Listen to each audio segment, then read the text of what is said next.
Intensive. I'll bet they won't have... Wow, they have it! IATSE. This town is great! So this is a topic that really hits home for me. The IATSE last week was planning to organize a strike, consisting of 60,000 film and TV workers. However, the night before, the IATSE and the studios agreed to a deal. And from what I've heard, it seems like the majority of film workers are pretty dissatisfied with this deal. I'm not going to go into the details about the deal because that isn't the point of this video. Now, the reason this situation means a lot to me is because I work in the film industry. Having recently graduated from film school, I have a lot of friends who are currently working shitty entry-level jobs. I also have to say that making this video is kind of hard because I'm afraid I could burn a few bridges. However, I do strongly believe what I'm about to say is very important. Also, I am not here to call out any specific person or company. I am simply gonna advocate for better treatment of the workers in our film industry. So to start out, let's define what an entry-level job is in the film industry. Naturally, not every film school graduate is going to start out like David Lynch. I'm so depressed I don't know what I'm doing. No, they're going to start out being energetic and full of life. And their position will most likely be production assistant, or PA for short. And the goal from there is to eventually work your way up through hard work and making the right connections. Now, everybody should expect this. Only the most idealistic filmmakers come out of film school thinking that they're going to be the next Quentin Tarantino or Steven Spielberg. Once upon a time in Hollywood, spoiler alert, it sucks. So PA entry-level jobs are very important, and they sound great theoretically. Work hard enough and you get rewarded. That's a meritocracy at its finest. However, working as a PA can be a downright grueling job. Being at the bottom rung basically means you're doing the jobs that nobody wants to do. Running errands, answering phone calls, serving and preparing meals, lifting heavy equipment. My back! Oh, my back! And basically be at the will of anybody on set. I'm Squidward, and I have to work for a living.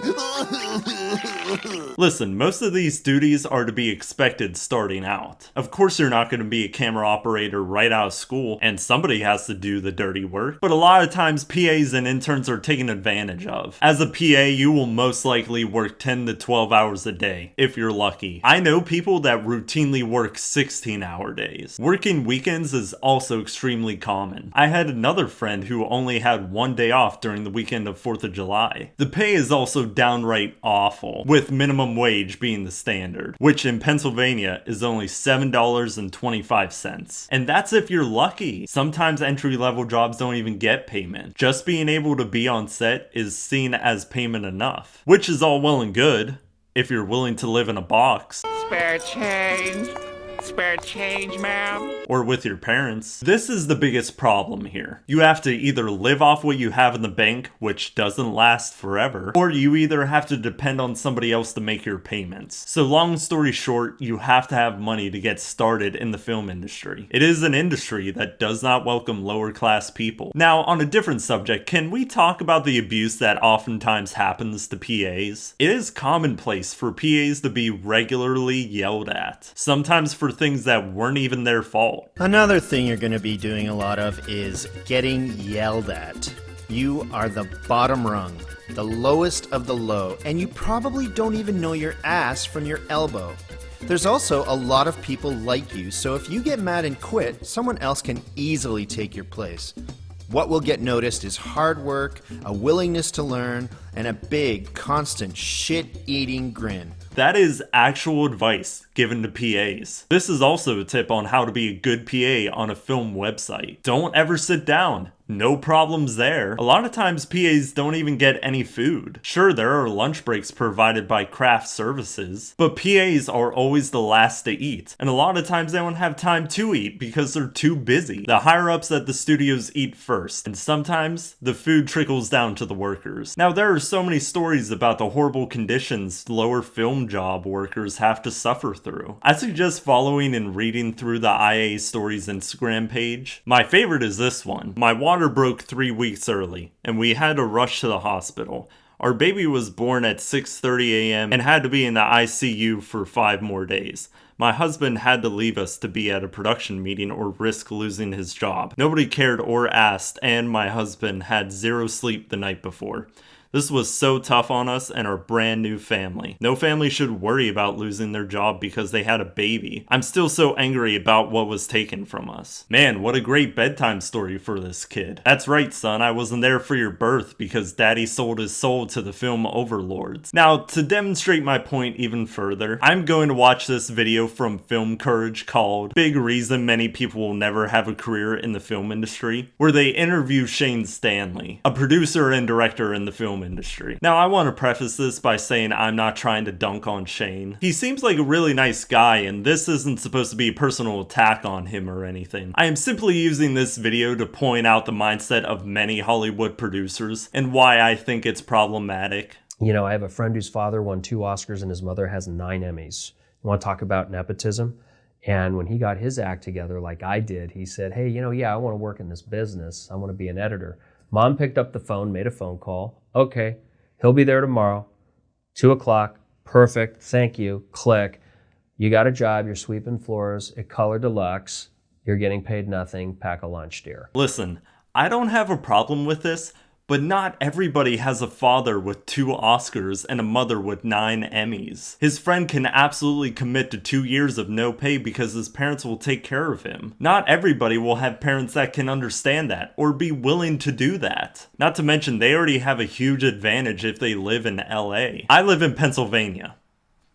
Obviously. If I want a job in Hollywood, I have to move to Los Angeles and expect to not get paid for years. That's crazy. And since entry-level jobs have you working about 70 hours a week, there's no time to get a part-time job to pay rent. So it's expected of you to move to Los Angeles and use up all of your savings just to have a chance in the industry. Okay, well, over 85% of people who spend money and graduate from film schools never earn a dime in our industry. And there's a reason for it, and that's because they are uneducated on how to make their lives work and how to build a career base and contacts and become steady earners in our business. And the way I did it, the way I know a lot of people who did it, was they got out there and proved their worth by hustling. Now, I'm not going to argue that you shouldn't be working your ass off when you're first trying to get into the film industry, but to work your ass off and not get paid is really fucked up. Working for free is not called having a job, it's called slavery. Now that might sound extreme, but this is practically a form of wage slavery. Low chance of upward mobility combined with the person's dependency on their low wages perfectly describes this situation. The best thing I ever did for my career was say yes to something I knew nothing about. I did it for free, and it took up 1.5 months of my life. And that was going to Bali, Indonesia with Zalman King when he directed In God's Hands. He goes, I'll offer you free education working with me and we'll feed you and travel you and you figure out the rest. He didn't pay me a dime. Obviously, you don't want to be taken advantage of. You don't want to get into a situation that's not healthy. But there seems to be such resistance in getting out and experiencing work without worrying about pay. There's too many people that'll do it. Maybe that's because they can't afford to not get paid. Not everybody will be given everything like when you shadowed Zalman King. And I think people are afraid they're going to be working 16, 18 hours a day as free labor. So it's hard to say why, but I never questioned that. Once again, maybe that's because you can afford it. Many people nowadays can't. The minimum wage was worth a whole lot more when Generation X was growing up. I could sit at home and wait for the phone to ring, or I could be on a set and meet a director or a producer who may find my job skills necessary to bring me to the next journey and then make a great connection and say, by the way, I have a script. By the way, I also do camera. Can I get an opportunity? And that doesn't happen by sitting at home. It just doesn't. At least I don't think it does. I mean, you can upload YouTube and Vimeo until you're blue in the face. Is he talking about me? In conclusion, I think it is incredibly terrible that you can work in the film industry and not get paid a decent wage. Also, working 16 hours a day can really take its toll. Studios make millions of dollars. Is anybody really going to tell me that they can't afford to pay their workers a decent wage? Nobody's asking for a mansion. Nobody thinks that entry-level jobs should be given everything. But lately, the industry has been crossing the line and have been abusing the labor of their workers. And I think that's very clear at this point. The final verdict is a 1! A 1 out of 10! A total epic fail!